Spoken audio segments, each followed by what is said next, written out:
A'udzu billahi minasyaitonir rajim. Bismillahirrahmanirrahim. Bismillahi wa bihamdihi. Assalamualaikum warahmatullahi taala wabarakatuh.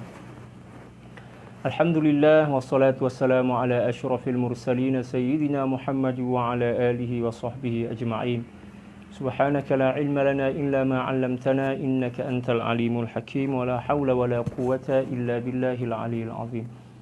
Wa sallallahu ala sayyidina Muhammad wa ala alihi wa sahbihi wa sallam. Alhamdulillahi rabbil alamin. Kembali berjumpa dalam kajian kitab At-Tafsir Al-Munir karangan Profesor Dr. Wahbah Zuhaili radhiyallahu taala an.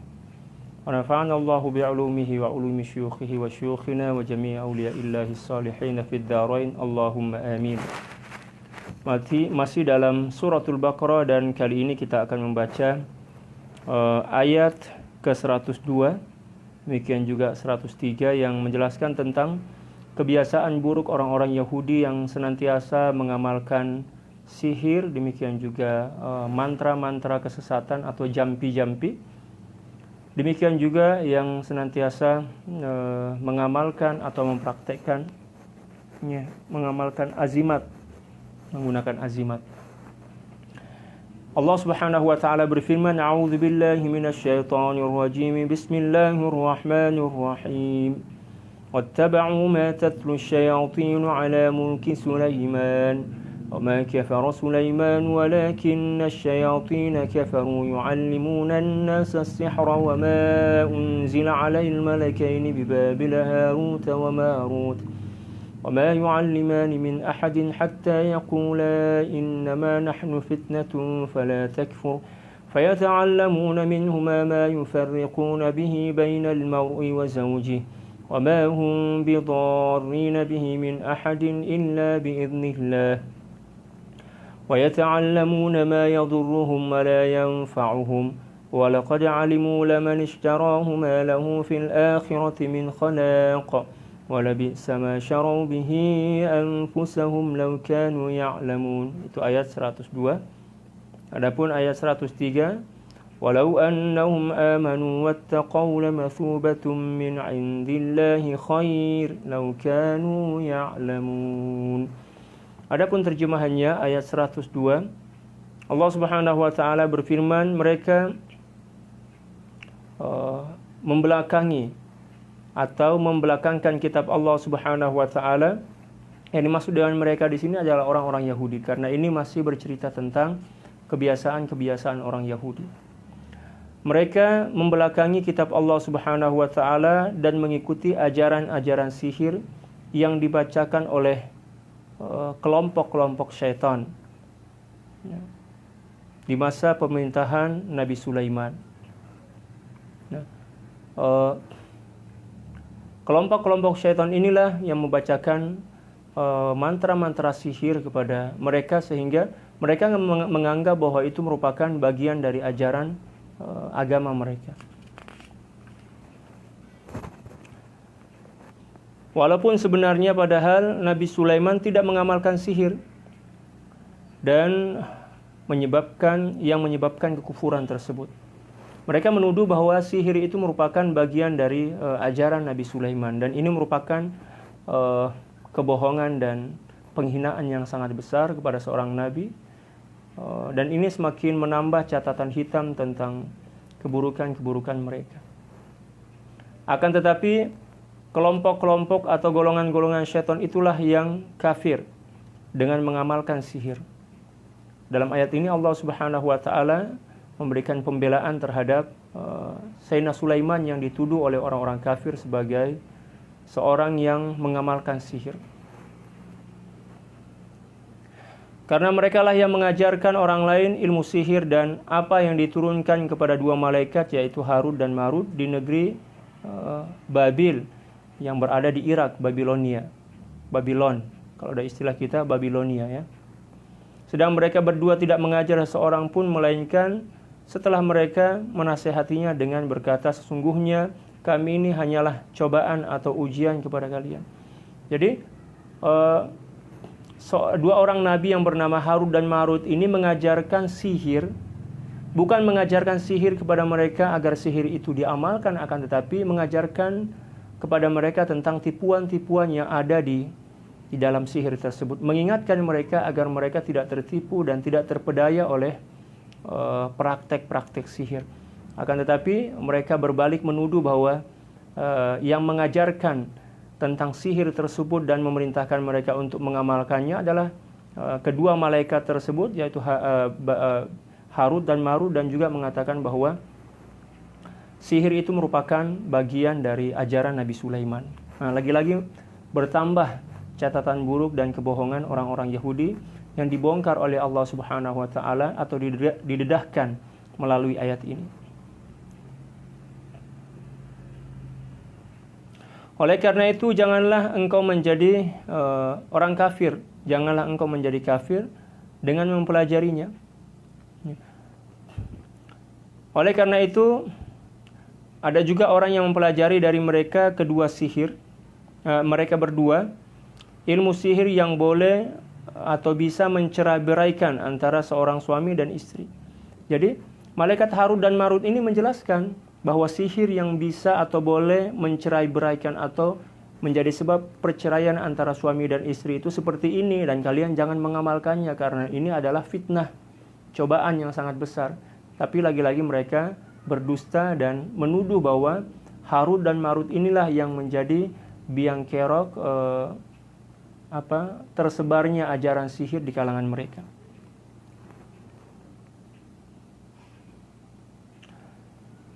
Padahal mereka tidak akan dapat sama sekali memberikan mudarat atau manfaat atau membahayakan dengan sihir itu, ya, seorang pun melainkan dengan izin Allah. Hakikatnya sihir itu tidak mempunyai kekuatan apapun. Ya, akan tetapi ketika sihir itu digunakan sebagai alat untuk melakukan kejahatan, dan ternyata apa yang menjadi tujuan kejahatan, tujuan jahat dari sihir tersebut nyata, bukan berarti sihir itulah yang memberikan dampak atau memberikan kesan kepada apa yang terjadi. Akan tetapi itu merupakan sesuatu yang memang telah menjadi ketetapan Allah Subhanahu wa taala. Dan Allah Subhanahu wa taala menjadikan sihir ini sebagai sebab terjadinya suatu keburukan. Dan sebenarnya mereka mempelajari perkara yang hanya membahayakan mereka dan tidak memberikan manfaat kepada mereka. Jadi di sini Allah Subhanahu wa taala menjelaskan bahwa mempelajari sihir itu merupakan sesuatu yang sia-sia dan akan memberikan dampak bahaya kepada orang yang mempelajarinya, demikian juga kepada orang-orang yang ada di sekitarnya. Dan demi sesungguhnya mereka, yaitu kaum Yahudi, telah pun mengetahui bahwa barang siapa yang memilih ilmu sihir itu tidaklah lagi mendapatkan bahagian yang baik di akhirat nanti. Dan mereka telah mengetahui bahwa mempelajari sihir itu merupakan sesuatu yang menyebabkan terjadinya malapetaka bagi mereka di akhirat nanti. Orang yang mempelajari dan mengamalkan sihir di dunia ini, seperti yang telah disebutkan dalam kitab Taurat, ya, kitab mereka, nanti di akhirat mereka tidak akan mendapatkan kebaikan dari amal baik yang mereka lakukan di dunia ini. Seolah-olah Allah Subhanahu wa taala ingin mengatakan bahwa praktek sihir itulah yang menyebabkan amal ibadah mereka hancur dan hangus. Sungguh sangat buruk apa yang mereka pilih untuk diri mereka, kalaulah mereka mengetahuinya. Di sini Allah Subhanahu wa taala menjelaskan betapa buruk dan bodohnya mereka memilih sesuatu yang tidak nyata, tidak mempunyai hakikat dan bisa menghancurkan kehidupan mereka dunia dan akhirat, dibanding kitab suci yang telah nyata-nyata isinya merupakan petunjuk kebaikan, demikian juga merupakan nasihat-nasihat yang bisa merubah kebahagiaan mereka, merubah kehidupan mereka untuk semakin bahagia, demikian juga di akhirat nanti. Di dunia demikian juga di akhirat nanti. Terjemahan ayat 103, seandainya mereka beriman dan bertakwa kepada Allah Subhanahu wa taala, niscaya mereka akan mendapatkan pahala dan balasan. Karena sungguhnya pahala dari sisi Allah Subhanahu wa taala itu lebih baik, lebih mulia kalau seandainya mereka mengetahui tentang kebenaran tersebut. Di sini Allah Subhanahu wa taala lagi-lagi mencela mereka dan menganggap mereka sebagai orang-orang yang dungu, orang-orang yang tak faham, tidak bisa membedakan antara hak dan batil. Mereka mengambil keburukan dan ditukar dengan kebaikan yang seharusnya mereka nikmati di dunia di akhirat nanti, akan tetapi telah tertukar dan terganti dengan keburukan dari apa yang mereka lakukan. Na'udzubillah tsumma na'udzubillah min dzalik. Selanjutnya, setelah kita menerjemahkan kedua ayat tadi, kita akan masuk ke pembahasan selanjutnya, yaitu sababun nuzulil ayat. Sebab turunnya ayat 102, demikian juga akan dijelaskan tentang kronologi turunnya ayat tersebut, atau korelasi antara ayat tersebut dengan ayat-ayat sebelumnya. Qala radhiyallahu ta'ala anhu wa nafa'ana Allahu bi'ulumihi wa ulumi syuyukhihi wa syuyukhina wa jami'i awliya'illahi salihin fid darain Allahumma amin. Para sahabat yang ingin menyimak dan mengikuti pembacaan kitab At-Tafsirul Munir boleh baca atau buka halaman 266 jilid pertama dari kitab At-Tafsirul Munir fi syari'ati fil aqidati wasyari'ati wal manhaj. Beliau berkata, qala Muhammad bin Ishaq qala ba'du ahbaril yahud ala ta'jabuna min Muhammadin yaz'umu anna Sulaiman kana nabiyyan wallahi ma kana illa sahiran fa anzalallahu wa ma kafara Sulaiman. Wa akhraja at-Tabari an Shahr ibn Hawshab qalat al-yahud unzuru ila Muhammadin yakhlitu al-haqqa bil batil yadhkuru Sulaiman ma'al anbiya afama kana sahiran yarkabul rih فأنزل الله تعالى واتبعوا ما تتلو الشياطين. وأخرج ابن أبي حاتم عن أبي العالية أن اليهود سألوا النبي صلى الله عليه وسلم زمانا عن أمور من التوراة لا يسألونه عن شيء من ذلك إلا أنزل الله عليه ما سألوه عنه فيخصمهم فلما رأوا ذلك قالوا هذا أعلم بما أنزل علينا منا وإنهم سألوه عن السحر وخاصموه به فأنزل الله واتبعوا ما تتلو الشياطين. وقال الكلبي إن الشياطين كتبوا السحر والنيرنجيات namanya pelik نيرنجيات أي تصرفات تخيل وليست حقيقة وهو أخذ كالسحر وليس به على لسان عاصف وهذا ما علم عاصف ابن برخايا كاتب نبي الله سليمان الملك ثم دفنوها تحت مصلاه حين نزع الله ملكه ولم يشعر بذلك سليمان ولما مات سليمان استخرجوه من تحت مصلاه وقالوا للناس إنما ملككم سليمان بهذا فتعلموه فلما علم علماء بني إسرائيل قالوا معاذ الله أن يكون هذا علم سليمان وأما السفلة فقالوا هذا علم سليمان وأقبلوا على تعلمه ورفضوا كتب أنبيائهم وفشت الملامة لسليمان فلم يزل هذه حالهم حتى بعث الله محمدا صلى الله عليه وسلم وأنزل الله عذر سليمان على لسانه وأنزل براءته مما رمي به فقال واتبعوا ما تتلو الشياطين الآية. Ini merupakan sebab turun, menceritakan tentang sababun nuzul atau sebab turunnya ayat ke-102. Dan kita bisa membacanya dan sudah kita baca tadi. Selanjutnya kita mencoba untuk menerjemahkannya. Muhammad bin Ishaq berkata bahwa sebagian atau separuh dari para pendeta Yahudi mempersengketakan pendirian baginda Rasulullah SAW. Mereka mengatakan, apakah kamu wahai Muhammad, apakah kalian wahai orang-orang Yahudi tidak heran dengan sikap atau pendapat pengakuan Nabi Muhammad bahwa Nabi Sulaiman adalah seorang nabi? Para pendeta Yahudi ini mengumpulkan orang-orang Yahudi, lalu mengatakan kepada mereka, wahai orang-orang Yahudi, tidakkah kalian heran dan merasa lucu dengan pengakuan Nabi Muhammad atau Muhammad yang mengatakan bahwa Sulaiman itu adalah seorang nabi.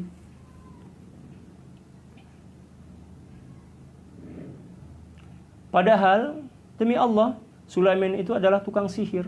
Ini kata para pendeta mereka. Mereka bersumpah dan memfitnah bahwa Nabi Sulaiman adalah seorang tukang sihir.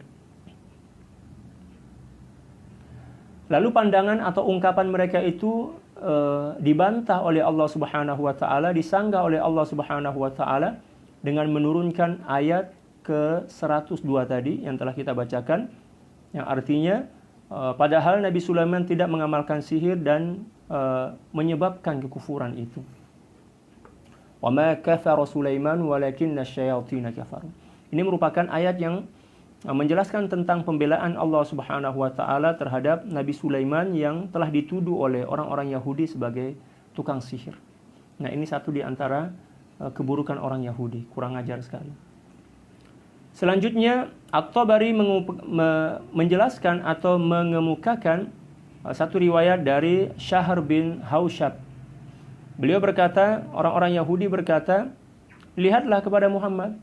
Ya, orang-orang Yahudi berkata kepada sama Yahudi, coba kamu lihat kepada Muhammad. Dia telah mencampur adukan antara kebaikan dan keburukan. Dia mengatakan bahwa Sulaiman adalah nabi. Apakah seseorang yang bisa terbang di atas angin itu tidak menjadi ahli sihir?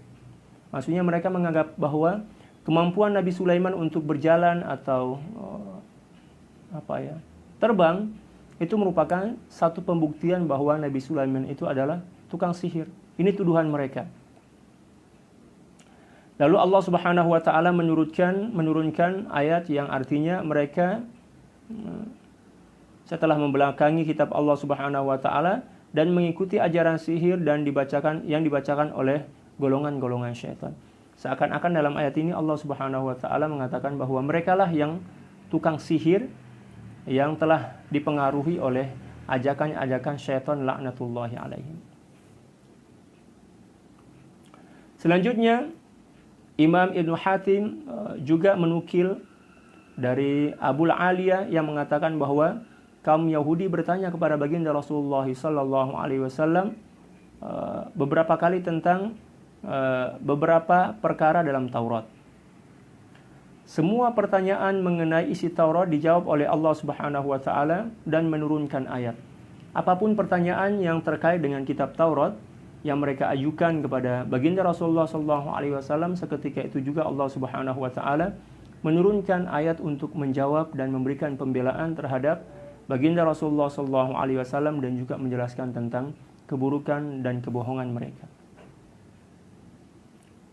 Dan inilah yang menyebabkan mereka merasa alasan-alasan dan hujah atau argumentasi mereka dikalahkan oleh baginda Rasulullah SAW dan mereka tidak berkutik. Mereka tidak mampu untuk memberikan sanggahan dan bantahan terhadap apapun yang disampaikan oleh baginda Rasulullah SAW yang memang berdasarkan wahyu dan kebenaran dari Allah Subhanahu wa taala. Lantas mereka membuat kesimpulan bahwa baginda baginda Rasulullah SAW lebih mengetahui sebenarnya apa yang diturunkan kepada mereka, yaitu kitab Taurat. Jadi mereka berusaha untuk mencari alasan dan cara untuk melemahkan dan mengalahkan baginda Rasulullah SAW dengan bertanya kepada beliau mengenai sihir. Nah, setelah mereka bertanya tentang apapun kepada baginda Rasulullah SAW terkait dengan isi Taurat, ternyata baginda Rasulullah SAW mampu menjawabnya dengan sangat mudah. Dan jawaban-jawaban dari baginda Rasulullah SAW tidak mampu seorang pun di antara mereka untuk membantah dan menyanggahnya. Lalu mereka tidak putus asa, mereka berusaha untuk mencari-cari cara untuk kembali memojokkan baginda Rasulullah SAW dan mengalahkannya dalam perdebatan.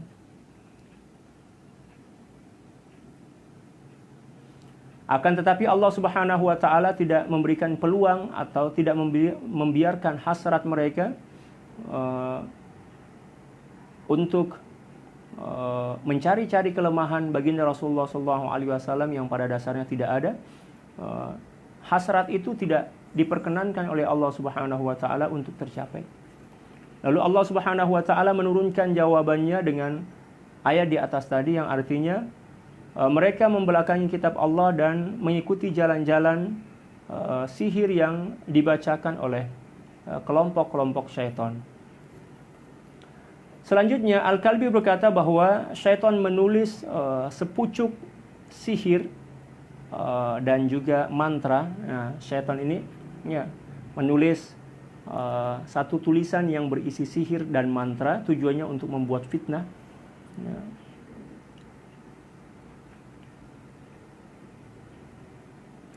Yaitu perbuatan yang mempunyai unsur khayalan, imajinatif, yang tidak mempunyai sedikit pun hakikat.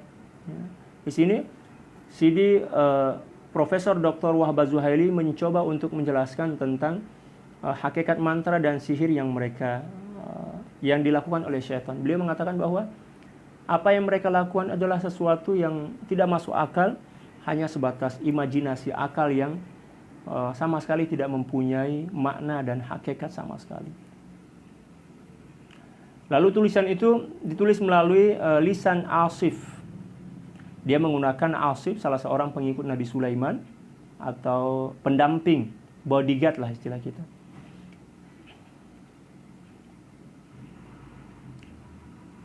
Lalu Asif ini dipaksa untuk mengatakan bahwa inilah apa yang diajarkan oleh malaikat kepada Asif bin syaitan-syaitan ini membuat fitnah dan mengatakan bahwa tulisan-tulisan ini merupakan tulisan yang mereka terima dari Asif dan merupakan bagian dari ajaran yang diajarkan oleh malaikat kepada Asif bin Barkhaya, yang merupakan juru tulis Nabi Allah Sulaiman alaihissalam. Mereka membuat fitnah bahwa riwayat dari kitab atau sihir ini merupakan riwayat yang mereka terima dari Asif yang merupakan juru tulis baginda Rasulullah SAW, dan mereka mengatakan bahwa itu adalah bagian dari wahyu ajaran yang diterima oleh Nabi Sulaiman. Kemudian mereka menanam tulisan sihir itu di bawah tempat baginda Nabi Sulaiman bersemayam setelah Allah Subhanahu wa taala mencabut nyawa beliau, mewafatkan beliau.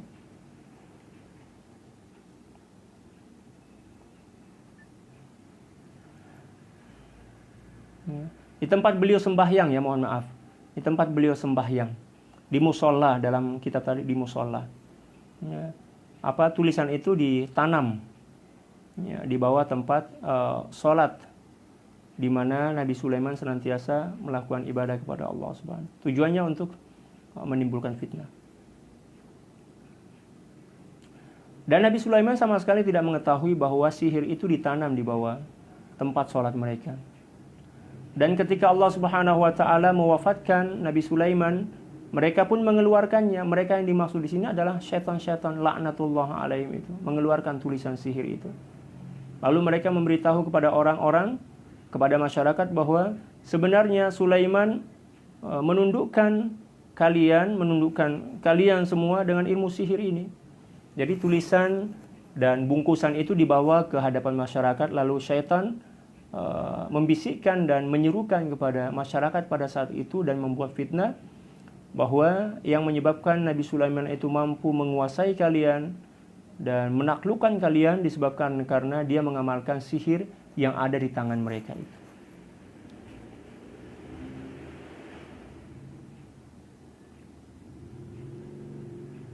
Oleh karena itu kalian hendaklah mempelajari ilmu sihir ini. Nah, disinilah mulai bibit-bibit tersebarnya ilmu sihir itu mulai ketika syaitan meminta dan mempengaruhi masyarakat pada saat itu untuk mempelajari ilmu sihir. Dan ketika ulama-ulama dari golongan Bani Israel mengetahui tentang apa yang dilakukan oleh syaitan tersebut dan apa yang dilakukan oleh masyarakat, yaitu mempelajari sihir yang diajarkan oleh syaitan tadi, mereka berkata, semoga Allah Subhanahu wa taala melindungi kita semuanya dari bahaya sihir yang dituduhkan sebagai bagian dari ajaran Nabi Sulaiman. Adapun orang-orang bawahan, orang-orang biasa bukan dari golongan para ulama dan pendeta Bani Israel, mereka mengatakan inilah ilmu Sulaiman. Ya, mereka terpengaruh dengan bujukan dan hasutan dari syaitan laknatullahi alaih. Lalu mereka mempelajarinya, dan pada saat yang sama mereka pun juga menolak kitab para nabi. Mereka menolak, tidak mau mengamalkan kitab Taurat. Maka semenjak itulah tersebar celaan dan cacian terhadap Nabi Sulaiman. Mereka menuduh bahwa Nabi Sulaiman tukang sihir, penipu. Dan keadaan tersebut senantiasa terjadi berkekalan, ya, sampailah ketika Allah Subhanahu wa taala mengutus baginda Rasulullah sallallahu alaihi wasallam dan menurunkan ayat ke-102 tadi untuk menjelaskan tentang kebohongan orang-orang Yahudi dan memberikan pembelaan terhadap Nabi Sulaiman yang telah difitnah oleh mereka. Nah, itulah penjelasan ringkas berkaitan dengan kronologi atau sababun nuzul dari ayat 102. Selanjutnya kita akan masuk ke pembahasan tentang al-munasabah atau korelasi antara beberapa ayat ini dengan ayat-ayat sebelumnya.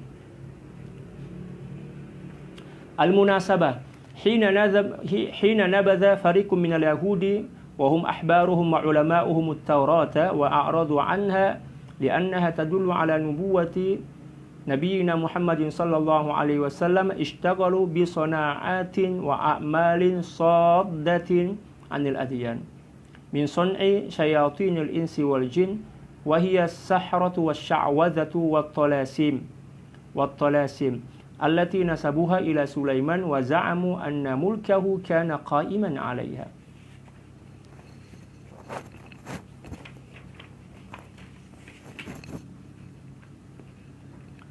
Wa hadhihi abatil minhum waswasu biha ila ba'dil muslimina fasaddaquhum fima za'amu minha wa kadzabuhum fima ramau bihi Sulaiman min al-kufr wa innama qassal Qur'an alaina dhalika lidzikra wa liyubayyana lana maftarahu ahlul ahwa'i ala Sulaiman min amri sihr fakana shagilan 'anil 'amali bid-din wa ahkamihi lada al-yahud wa qad za'amu anna Sulaiman huwa alladhi jama'a kutub as-sihr min an-nasi wa dafanaha tahta kursiyihi thumma istakhrajaha an-nasu wa naqaluha. Selanjutnya kita akan membahas tentang hubungan atau korelasi antara beberapa ayat sebelum ini dengan dua ayat yang telah kita bacakan tadi. Dan ketika golongan terpelajar atau golongan elit dari orang-orang Yahudi terdiri dari para pendeta, demikian juga ahli-ahli agama, menyia-nyiakan dan tidak menghiraukan ajaran Taurat karena terdapat di dalamnya tentang ciri-ciri dan kebenaran tentang kerasulan baginda Rasulullah SAW, maka mereka mulai menumpuk atau mencari-cari usaha dan upaya untuk menentang agama Allah Subhanahu wa taala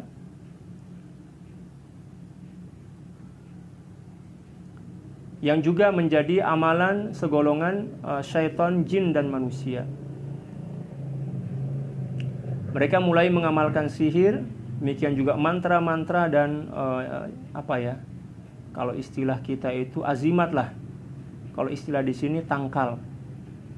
Dan mereka mengatakan bahwa ilmu ini berasal dari ajaran Nabi Sulaiman dan bahwa tahta kerajaan dan kerajaan baginda Sulaiman adalah bisa bertahan dan kekal karena sihir dan azimat yang diamalkan oleh Nabi Sulaiman, dan ini merupakan fitnah yang sangat besar terhadap Nabi Allah Subhanahu wa taala, itu Sayyidina Sulaiman. Dan tuduhan batil mereka itu sedikit juga memberikan pengaruh kepada orang Islam, ya, walaupun sedikit. Ya, fitnah tersebut sempat diiyakan oleh orang-orang Islam yang imannya masih lemah pada saat itu.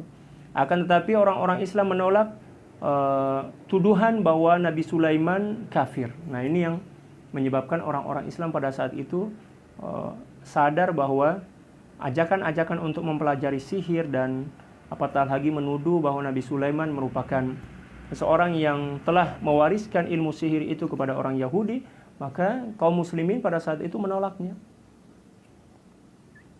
Dan Al-Quran menceritakan perkara ini kepada kita dengan tujuan sebagai peringatan. Maksudnya agar kita sadar betapa buruk dan hinanya praktek sihir, dan juga menyadarkan kita tentang pembohongan atau pendustaan yang dilakukan oleh orang-orang Yahudi kepada Nabi Sulaiman ketika mereka menuduh bahwa Nabi Sulaiman merupakan seorang tukang sihir yang mempertahankan kekuasaan kerajaannya dengan ilmu tersebut. Na'udzubillah tsumma na'udzubillah.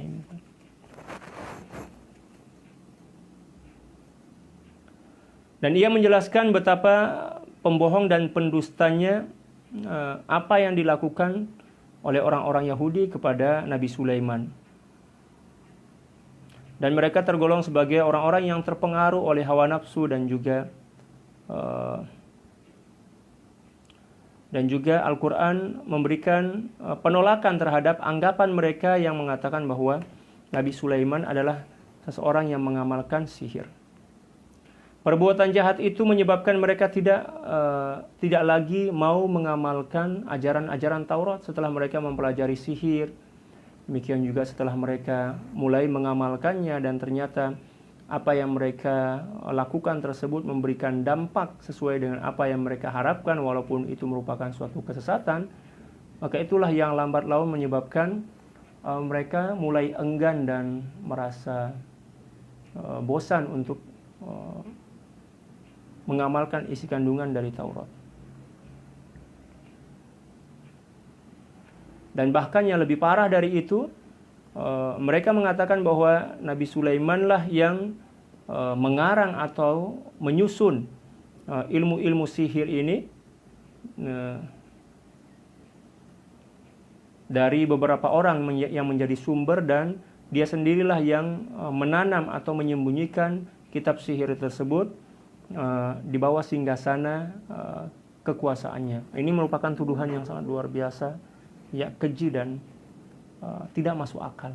Mereka menuduh bahwa Nabi Sulaiman lah orang pertama yang membukukan ilmu sihir dan menyembunyikan ilmu sihir itu di dalam suatu galian yang berada di kerajaannya. Di riwayat yang lain disebutkan bahwa orang-orang Yahudi menuduh bahwa Nabi Sulaiman setelah menyusun kitab tentang sihir yang beliau ambil dari beberapa tukang sihir, lalu beliau juga lah yang menyembunyikan kitab tersebut di bawah tempat sholat. Dan ini merupakan suatu tuduhan yang sangat keji.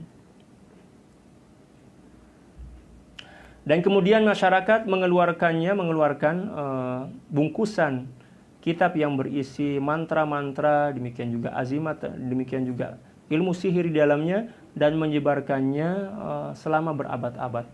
Nah, inilah awal menyebarnya fitnah sihir. Itu dimulai di zaman Nabi Sulaiman ketika beliau dituduh oleh orang-orang Yahudi atas hasutan syaitan-syaitan laknatullahi alaihim yang telah membuat fitnah dengan menulis beberapa mantra, demikian juga menulis beberapa jampi dan mantra sama, ya, menulis beberapa azimat yang lalu ditanam di bawah tempat sholat Nabi Sulaiman, dan dituduhkan kepada beliau bahwa beliaulah yang menyusun kitab sihir tersebut, dan beliau juga lah yang mengajarkan dan juga mengamalkan sihir tersebut sehingga kekuasaan beliau menjadi kuat dan tidak bisa ditumbangkan oleh siapapun.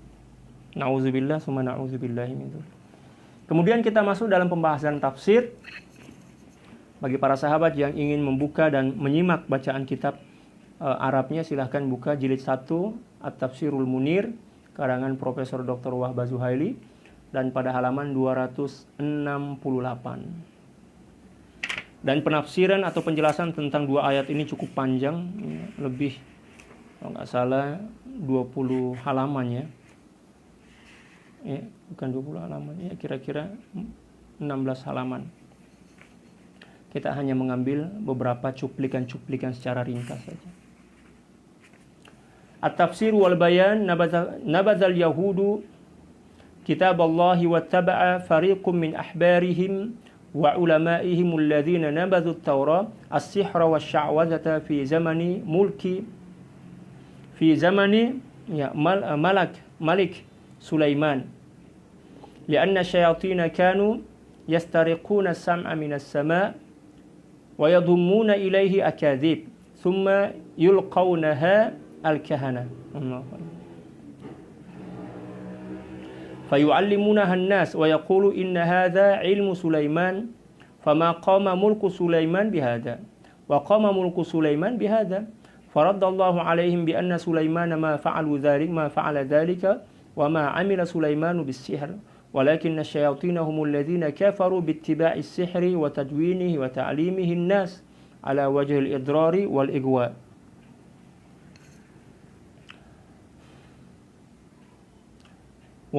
ونسبته إلى سليمان على وجه الكذب وجحد نبوته ويعلمونهم بما أنزل على الملكين ببابيل وهما هاروت وماروت وهما basharani salihani qanitani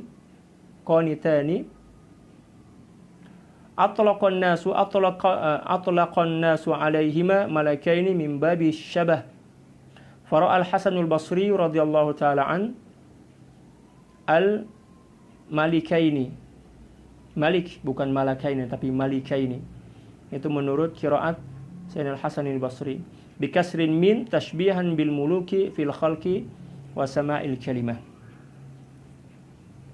Wa kana hadzal malakani yu'allimani an-nas as-sihra alladhi kathurat fununuhu al-gharibatu fi 'asrihim liyatamakkanu min at-tamyiz bainahu wa bain al-mu'jiza wa ya'rifuna anna alladhi yad'una an-nubuwata min as-sahrati kadhiban innama hum sahara la anbiya wa qad kana ta'allumuhuma as-sihra bil ilhami duna muallimin wa huwa al-maqsudu bil inzal walladhi unzila alaihima kana min jinsi sahar la ain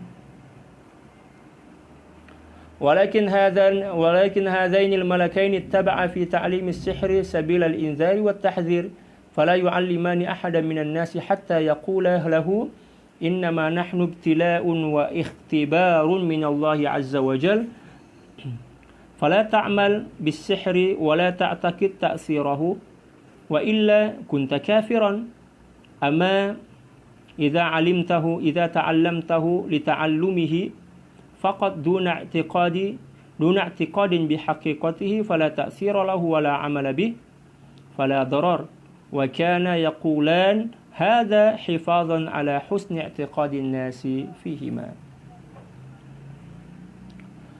فتعلم الناس من الملكين ما يفرق به بين المرء وزوجه أو ما هو تمويه من حيلة أو نفث في العقد أو تأثير نفس وغير ذلك من وسائل التفريق غالبا والمعنى في عطف وما أنزل على الملكين على قوله يعلمون الناس السحر أن اليهود اتخذوا السحر من الملكين لا على الوجه المراد من توقي الناس وتحذيرهم وقد ألهم فنون السحر ليعلم الناس حيل السحرة وخدعهم. Lumayan ya. Panjang juga penafsiran Sidi Syekh Wahbah Zuhaili radhiyallahu taala.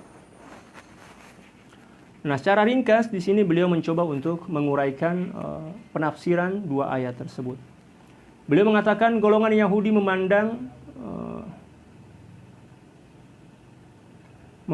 rendah dan juga mengabaikan kitab Allah Subhanahu wa taala, yaitu kitab Taurat pada masa itu.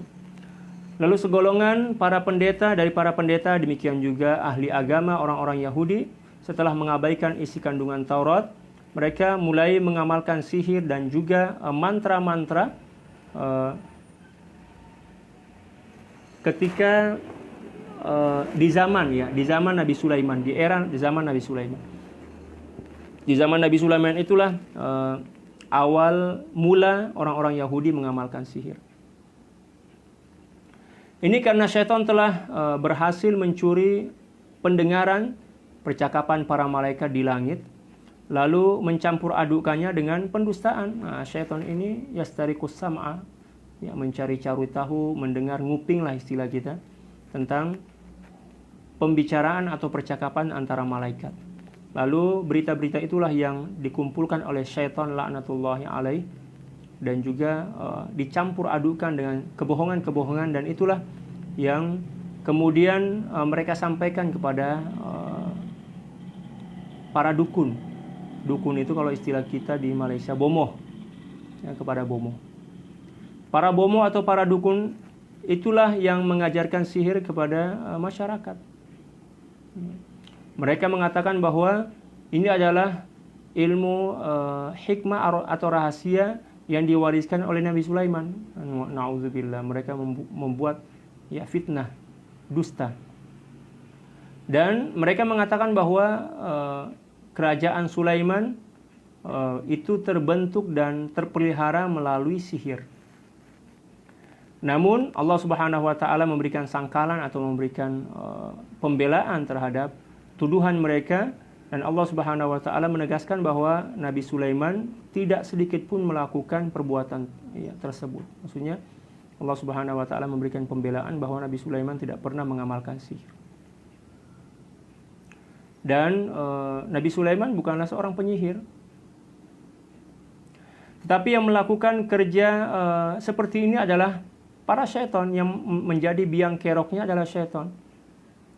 Mereka lah yang menjadi kufur karena telah mengamalkan sihir. Berdasarkan ayat ini, para ulama mengambil suatu keputusan bahwa orang yang mengamalkan sihir itu digolongkan sebagai orang kafir, menurut sebagian ulama. Ya. Mereka menulis dan mengajar ilmu ini kepada masyarakat, dan juga membuat fitnah lah, dan yang menyebabkan terjadinya kesenjangan sosial, demikian juga huru-hara di tengah masyarakat. Lalu orang-orang Yahudi yang jahat ini menghubung-hubungkan antara Nabi Sulaiman dengan ajaran sesat, yaitu sihir, dan juga memburuk-burukkan Nabi Sulaiman dan menjatuhkan kehormatan dan kewibawaan beliau di hadapan masyarakat. Lalu mereka menyebarkan di kalangan masyarakat amalan yang diturunkan kepada dua malaikat di Babylon yang ada di Irak lah, satu tempat kawasan, yaitu Harut dan Marut. Dua malaikat ini adalah sebenarnya pada dasarnya adalah orang yang soleh dan patuh tunduk kepada Allah Subhanahu wa taala. Dan pada saat itu mereka dianggap sebagai dua orang malaikat, ya, sesuai dengan satu qiraat yang masyhur di kalangan ahli qiraat. Ada juga yang mengatakan bahwa beliau bukan dua orang malaikat, akan tetapi dua orang raja sesuai dengan qiraat dari Sayyidi Al-Hasan Al-Basri. Beliau mengatakan malikaini bukan malakain, malikaini, dua orang raja. Yang memberikan pengertian bahwa kedua malaikat ini merupakan ibarat dua orang raja yang nampak atau kelihatan pada diri mereka tanda-tanda kepatuhan, demikian juga akhlak dan budi pekerti. Dan orang juga menaati dan menghormatinya. Itulah alasan mengapa salah satu qiraat dari ayat ini dibaca dengan malikaini, bukan malakain. Dua qiraat berarti.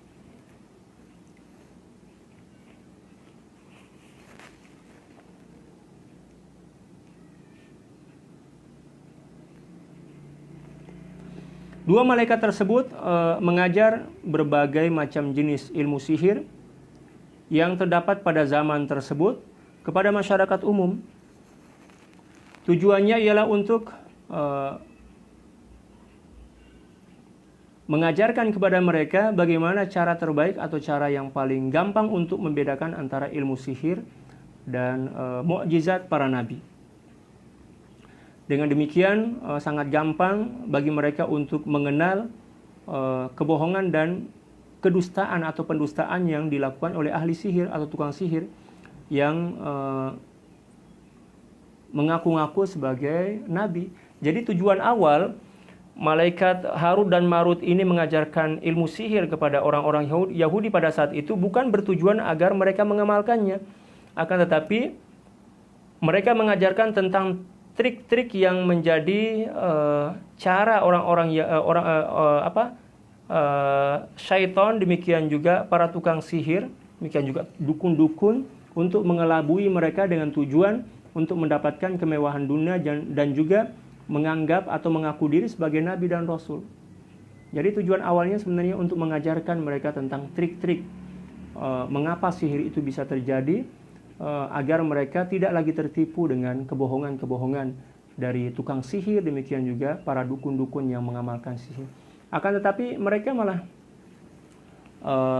menjadikannya sebagai sesuatu yang menjadi sandaran mereka dalam aktivitas sehari-hari, sehingga mereka dengan sangat gampang dan sangat terbiasa mengamalkan sihir tersebut. Walaupun pada awalnya tujuan kedua malaikat ini mengajarkan sihir kepada mereka bukan untuk dipraktekkan, akan tapi agar mereka mudah dan gampang untuk membedakan antara mana di antara para nabi yang asli, demikian juga tukang-tukang sihir yang mengaku diri sebagai nabi.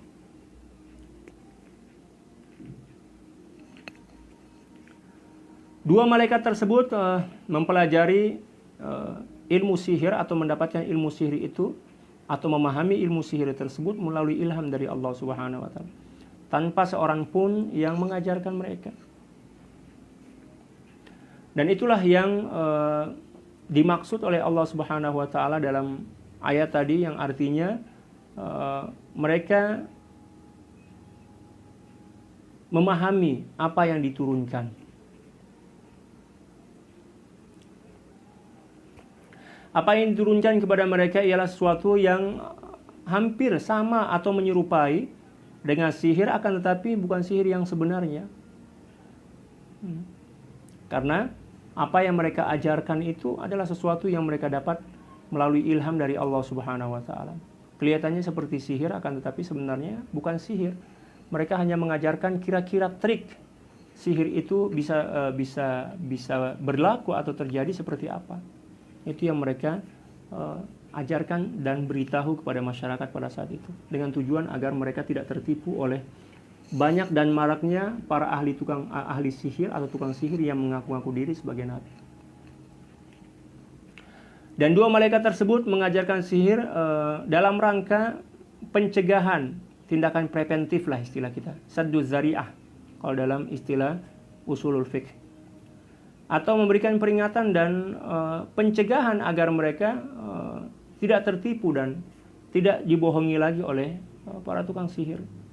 Tiap kali mereka berdua mengajarkan ilmu tersebut kepada masyarakat, mereka berdua senantiasa mengingatkan bahwa sesungguhnya apa yang kami ajarkan ini merupakan cobaan dan ujian dari Allah Subhanahu wa taala kepada kalian semua. Janganlah kalian mengamalkan sihir dan yakin bahwa ini benar-benar kebesaran dan jangan meyakini bahwa sihir itu memberikan dampak atau kesan terhadap apapun yang terjadi. Dan kalau kalian meyakininya atau meyakini bahwa sihir itu bisa memberikan manfaat dan mudarat, maka kalian akan menjadi orang kafir. Ini telah jelas-jelas malaikat itu menjelaskan tentang hakikat apa yang mereka lihat, bahwa apa yang mereka lihat dari tukang sihir itu merupakan tipuan, dan barang siapa yang mengimani ilmu sihir yang mereka telah pelajari dan mengamalkannya, maka itu akan menyebabkan kekufuran, menyebabkan seorang kafir. Akan tetapi jika kalian mempelajarinya untuk sekedar mengetahui tanpa meyakininya sebagai sesuatu yang nyata atau suatu hakikat yang bisa memberikan dampak, bisa memberikan kesan dan pengaruh, di samping itu juga tidak menjadikannya sebagai aktivitas amal, maka hukumnya tidak apa-apa, kata malaikat tersebut.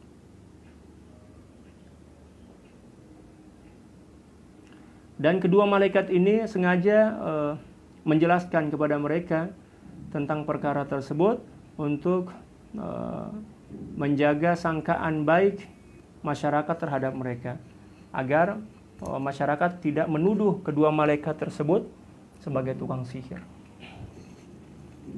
Akan tetapi celakanya orang masyarakat pada saat itu banyak yang mempelajari dari dua malaikat tersebut cara-cara atau trik-trik yang dapat memisahkan antara suami dan istri. Itu yang mereka pelajari dan kemudian mereka praktekkan.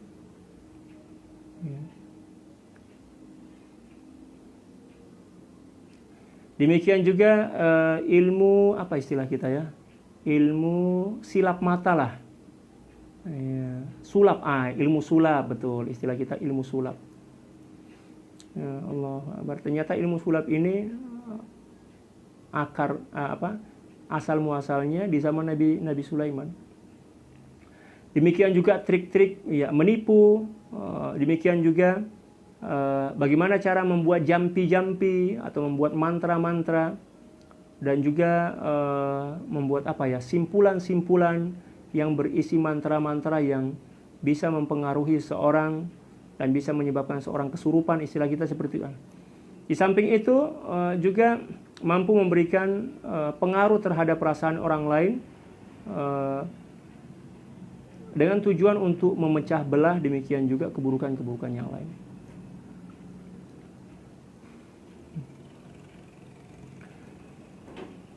Dihubungkan atau diatofkan ayat yang artinya dan apa yang diturunkan kepada dua malaikat dengan ayat sebelumnya, yang maksudnya karena mereka lah yang mengajar orang lain tentang ilmu sihir, untuk menegaskan bahwa kaum Yahudi yang mengamalkan ilmu sihir dari apa yang diajarkan oleh kedua malaikat tersebut bukanlah dengan niat pencegahan. Jadi tujuan mereka belajar itu tujuannya memang untuk diamalkan. Adapun kedua malaikat tersebut mengajarkan kepada mereka sebagai tindakan pencegahan. Nah, inilah perbedaan tujuan. Malaikat mengajarkan kepada mereka tentang kebusukan dan kesesatan ilmu sihir. Lalu orang-orang Yahudi yang mempunyai kepentingan dan kegilaan dalam fikiran dan akal mereka pada saat itu mempelajarinya bukan tujuan untuk hanya sebatas mengetahui trik-trik sihir tersebut, akan tapi memang tujuan mereka untuk mempelajarinya adalah untuk mengamalkan dan mempraktekannya, sehingga pada saat itu banyak di antara orang-orang yang paham tentang sihir dan sihir dan santet-santet lah mereka praktekkan untuk memisahkan antara suami istri.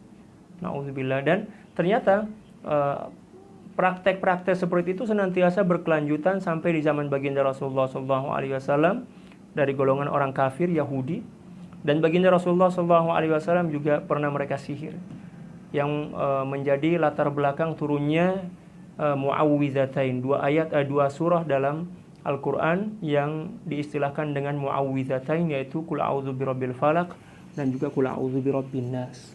Itulah sejarah ilmu sihir pada awalnya terlahir di dunia ini.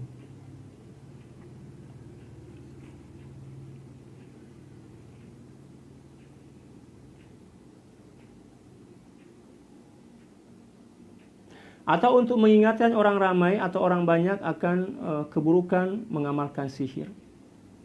Dan kedua malaikat tersebut diberikan pemahaman berkaitan dengan trik-trik sihir tersebut melalui ilham dari Allah Subhanahu wa taala, dengan tujuan agar mereka mengajarkan cara-cara tipu, demikian juga helah, istilah dalam bahasa Arab hilah, ya, dalam rangka pencegahan.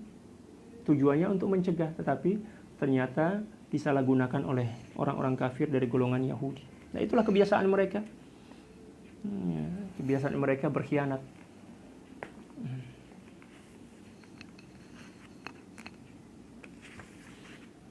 Oke, kita baca sedikit lagi. Kira-kira 10 menit lagi menjelang berbuka puasa.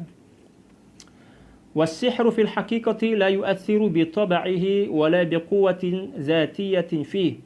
فلا يحدث الضرر منه إلا بأمر الله وإرادته فهو مجرد سبب ظاهري فقط وإذا أصيب إنسان بضرر بعمل من أعمال السحرة فإن ذلك بإذن الله تعالى وما السحر حينئذ إلا وسيلة أو سبب قد يرتبط المسبب أو النتيجة به إذا شاء الله فهو الذي يوجد المسببات حين حصول الأسباب قال الحسن البصري رضي الله تعالى عنه ما شاء الله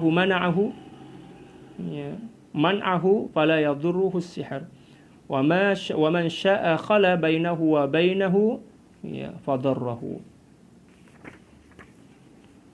ومن تعلم السحر وعمل به فإنه يتعلم ما يضره ولا ينفعه لأنه كان سببا في إضرار الناس ولأنه قصد الشر فيكره الناس لإيذائه ويعاقبه الله تعالى في الآخرة لإضرار غيره وإفساده المصالح وكل عامل يجزى بما عمل وتالله لقد علم اليهود بأن من ترك كتاب الله وأهمل أصول الدين وأحكام الشريعة التي تسعد في الدارين واستبدل به كتب السحر ما له في الآخرة إلا العذاب الأليم لأنه قد خالف حكم التوراة الذي حظرت تعلم السحر وجعلت عقوبة من اتبع الجن والشياطين والكهان كعقوبة عابد الأوثان ولبئس ما باعوا به أنفسهم باتخاذ السحر محل التوراة فهم جهلة لا يعلمون حرمة السحر علم اعتقاد وامتثال لأنهم لم يعلموا بالعلم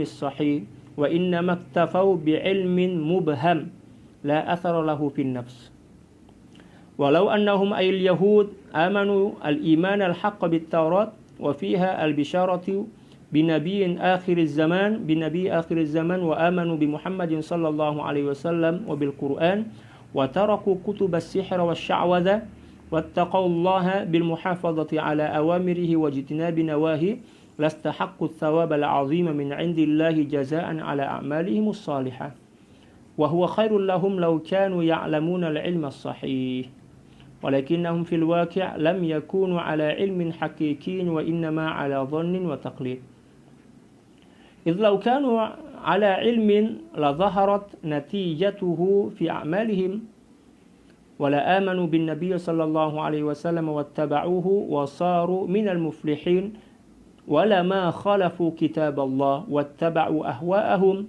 فهم حين لم يعملوا بعلمهم الأصيل جعلوا كأنهم غير عالمين fikul hayati awil ahkam. Ya, panjang lagi pembahasannya, luar biasa.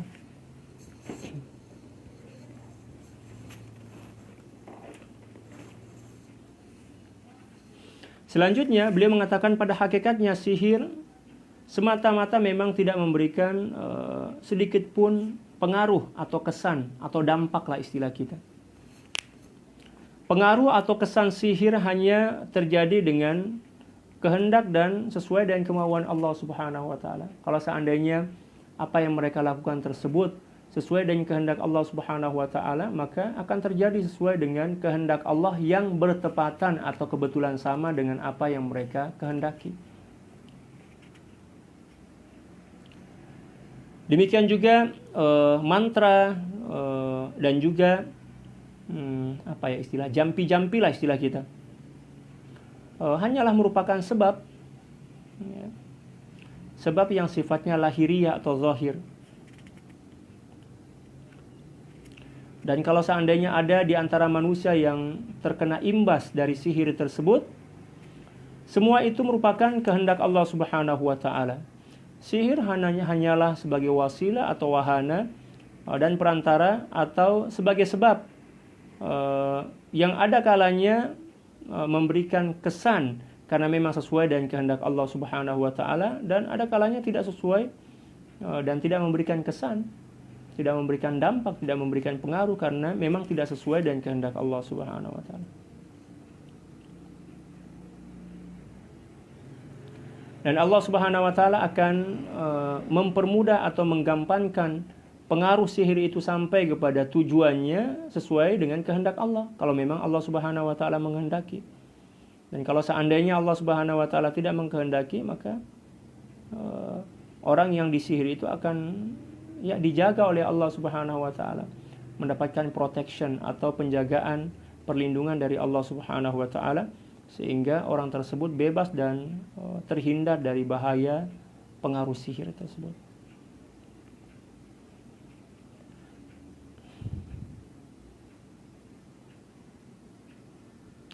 Dan barang siapa yang dikehendaki oleh Allah Subhanahu wa taala terimbas atau terkena pengaruh sihir tersebut, maka akan terjadi.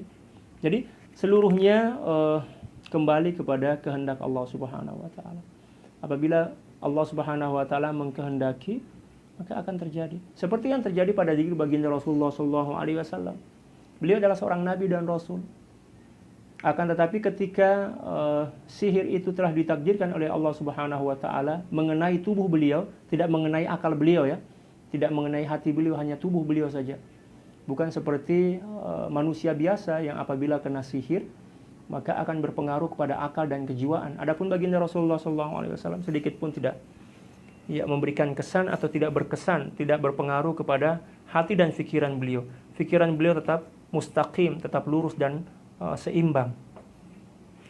Dan salah satu hikmah mengapa baginda Rasulullah SAW ditakdirkan oleh Allah Subhanahu wa taala terkena sihir, satu di antara hikmahnya adalah agar baginda Rasulullah SAW dengan sangat mudah mencontohkan bagaimana cara menyembuhkan atau melerai atau membebaskan diri dari sihir tersebut.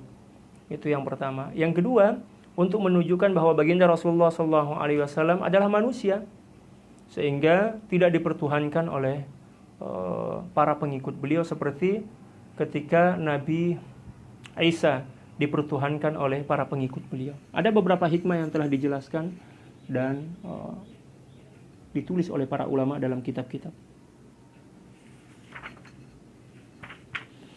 Orang yang belajar ilmu sihir dan mengamalkannya berarti dia mempelajari sesuatu yang mendatangkan mudarat dan tidak memberikan manfaat, karena ilmu sihir itu sedikit pun tidak memberikan manfaat kepada orang yang mempelajarinya.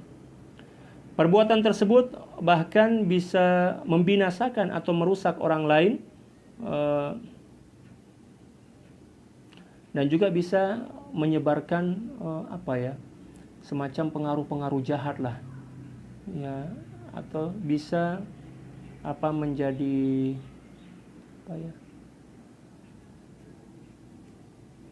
menjadi provokator lah, timbulnya kehuru-haraan di tengah-tengah masyarakat, karena orang akan saling menuduh kan, oh ini kena sihir, ini pelakunya siapa? Mereka mendatangi sama-sama dukun, sesama dukun.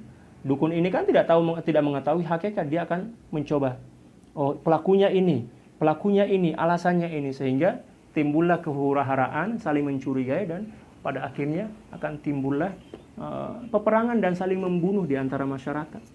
Na'udzubillah, tsumma na'udzubillahi min dzalik.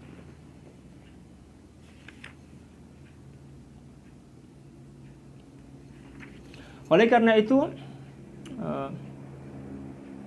Orang yang mengamalkan sihir ini akan dibenci oleh masyarakat karena perbuatannya yang menyakiti itu.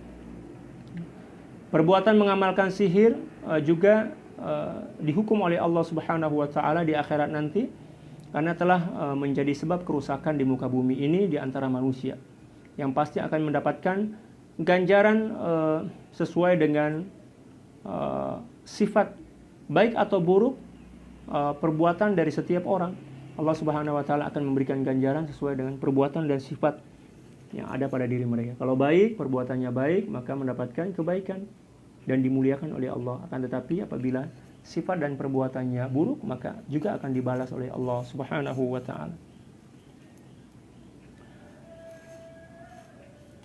Dengan demikian Allah Subhanahu wa orang-orang Yahudi memang sadar bahwa barang siapa yang mengabaikan kitab Allah Subhanahu wa taala, demikian juga prinsip agama dan hukum-hukum yang ada dalam syariat kitab mereka yang menjamin kebahagiaan di dunia dan akhirat, kemudian mereka beralih kepada pengamalan mantra atau jampi-jampi dari buku-buku sihir, pasti akan mendapatkan azab dari Allah Subhanahu wa taala yang sangat pedih. Mereka sadar bahwa barang siapa yang menggantikan Taurat sebagai kitab pedoman hidup kebenaran dengan sihir, maka mereka akan mendapatkan siksaan yang sangat pedih di akhirat nanti. Mereka faham itu, akan tetapi lagi-lagi mereka melakukannya.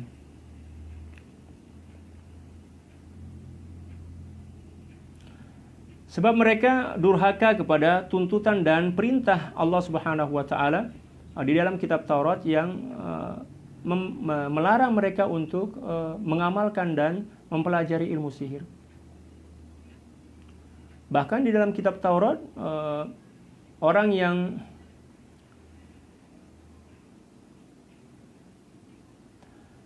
mengamalkan demikian juga bersahabat dengan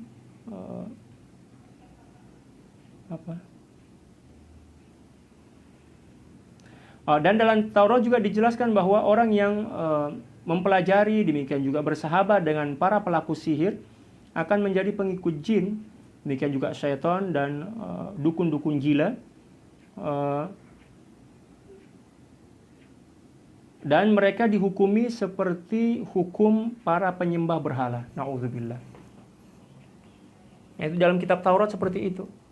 Para pengamal sihir, demikian juga orang yang bersahabat dengan tukang sihir, diserupakan dengan orang yang bersahabat dengan jin dan penyembah syaitan, dan hukumnya seperti orang yang menyembah berhala. Hukumnya berarti syirik. Dalam Taurat pun seperti itu, bukan hanya dalam Al-Quran, tetapi kembali lagi ditegaskan oleh Allah Subhanahu wa taala dalam Al-Quran. Dan beliau menjelaskan alangkah buruk perubahan sikap mereka. Mereka mengalihkan pengamalan terhadap kitab-kitab sihir dan meninggalkan ajaran Taurat. Dan mereka tergolong sebagai orang-orang bodoh yang tidak meyakini hukum haramnya sihir, walaupun mereka tahu. Bahkan mereka tidak mempedulikannya. Dan mereka tidak mau mempelajari ilmu yang sahih dari isi kandungan Taurat. Bahkan mereka justru mempelajari ilmu-ilmu hitam dari tukang sihir yang tidak mempunyai hakikat sedikit pun dalam diri manusia. Seandainya mereka benar-benar betul-betul beriman kepada kitab Taurat yang memaparkan dan menjelaskan tentang ciri-ciri Nabi akhir zaman, yaitu baginda Rasulullah SAW, dan seandainya mereka beriman kepada baginda Rasulullah dan juga beriman kepada Al-Quran, dan juga meninggalkan amalan sihir, demikian juga jampi-jampi atau mantra-mantra, dan bertakwa kepada Allah Subhanahu wa taala dengan senantiasa mematuhi arahannya dan menjauhkan diri dari larangannya, niscaya mereka akan mendapatkan ganjaran yang sangat besar dari Allah Subhanahu wa taala, yaitu ganjaran yang setimpal sesuai dengan amal soleh mereka. Maka ini jauh lebih baik dibandingkan mereka, ini jauh lebih baik bagi mereka yang jika mereka benar-benar mengetahui dan menyadari tentang kebenaran tersebut. Tetapi hakikatnya mereka tidak benar-benar mengetahui tentang kebenaran tersebut. Mereka hanya berpandukan atau mereka hanya bersandar kepada prasangka-prasangka dan juga taklid buta. Taklid buta maksudnya mengikut-ngikut saja. Jika mereka benar-benar berilmu atau beriman kepada Nabi Shallallahu Alaihi Wasallam, mengikuti sunnah baginda Rasulullah Shallallahu Alaihi Wasallam dan menjadi golongan yang baik. Sebaliknya, apabila mereka menyanggahi, demikian juga tidak mengikuti Allah Subhanahu Wa Taala, lalu mereka berpaling kepada mengikuti kehendak hawa nafsu mereka, itu bermakna mereka tidak beramal dengan ilmu yang mereka peroleh dari Taurat. Ya. Dan mereka diserupakan oleh Allah Subhanahu Wa Taala dengan orang-orang dungu. Na'udzubillah, summa na'udzubillahi min dzalik. Para sahabat sekalian, cukup sekian yang bisa kita bahas pada kesempatan kali ini, karena beberapa menit lagi buka puasa. Waktu buka puasa untuk wilayah Selangor, Kuala Lumpur dan sekitarnya akan tiba. Mohon maaf atas segala kekurangannya. Wallahul muwaffiq wal hadi ila sabili rasyad wal afu minkum. Tsumma assalamu alaikum warahmatullahi taala wabarakatuh. Sampai jumpa lagi.